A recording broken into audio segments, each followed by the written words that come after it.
Hello, my name is Ella Haas, and after looking at Maya's case study, I will be analyzing it through a social democratic ideology. Social democratic ideology is a political ideology that uses democratic action in order to promote equality in society, and it does not stand for inequality or oppression towards any of its members. When looking at Maya's background, this political ideology shows both the structural and systemic issues that contribute to her struggles and all of the issues faced in her life that are stated in her case study. Firstly, social democracy looks at how Maya's struggles are not because of her own doing, but we could see that they may be because of systemic inequalities within society that many of us see and face on a daily basis.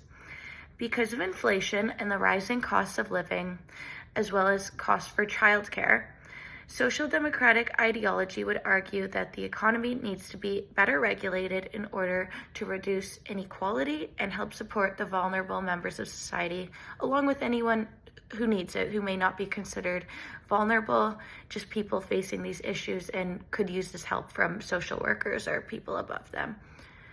Next, Maya's case study states that she collects Ontario Works and subsidized housing to provide her a financial and social safety net.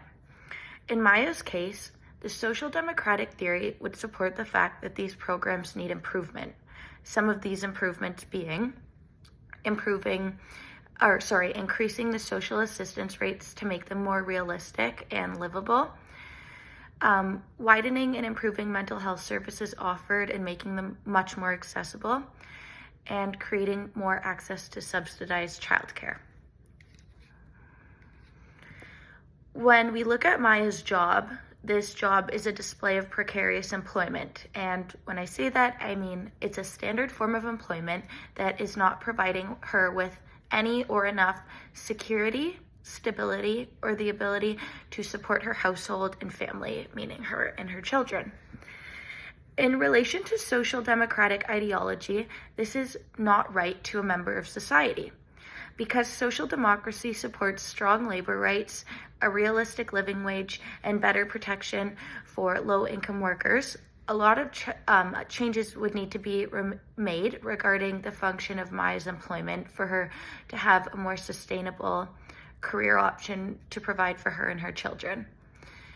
Maya's limited access to affordable mental health care, childcare, and transportation is a major concern from a social democratic point of view. Using a more universal approach to social services like mental health support and publicly funded childcare can help individuals like Maya not fall through the cracks and ultimately have a better way of life. By looking at Maya's situation with a social democratic view, it would stand out that her poverty is not a personal issue, but it is caused by and due to systemic inequalities. A social democrat would address the broader systemic issues that are contributing to Maya's poverty by advocating for attainable means of life, like affordable housing, accessible mental health services, accessible and affordable childcare, and living wages along with workers' rights. Some benefits that may come from using a social democratic approach for Maya include an improved quality of life, not only for her, but for her children, more access to career options and opportunities, economic and financial stability, and an overall positive impact on her children and their lives. Some challenges that she may face by using this approach include political resistances, public misconceptions, and implementation barriers. One intervention of conventional social work that I'd like to focus on for Maya is her issue of housing.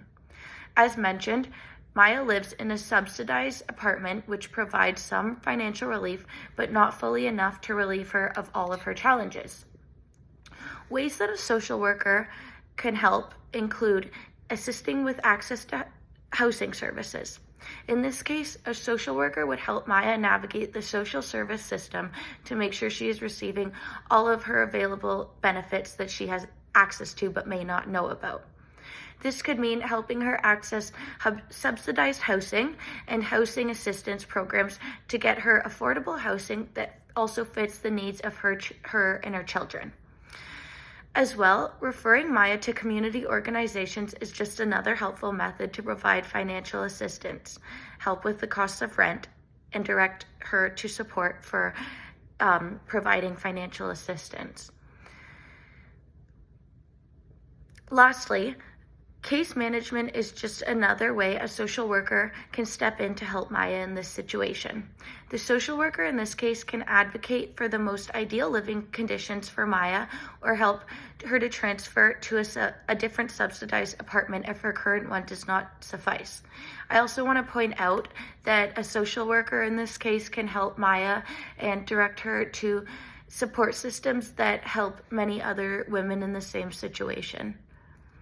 When looking at Maya's case from a social work perspective, intervention, I like to look at her issues with employment and educational barriers.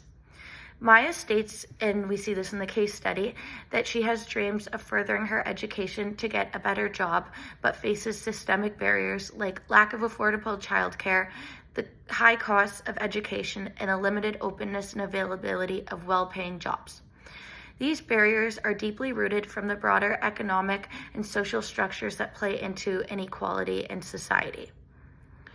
Overall, when looking at Maya's case, we can see that this is an individual that could use a lot of help from the social work organization and overall society as a whole. Her life isn't the only one being affected by her inequalities and issues being faced. It's also her children, and it is seen that she would like to fix those. And as a social worker, I just pointed out, or a future social worker, I just pointed out many of the ways a social worker could help her in this case and many of the systemic ways she could go around this. Thank you.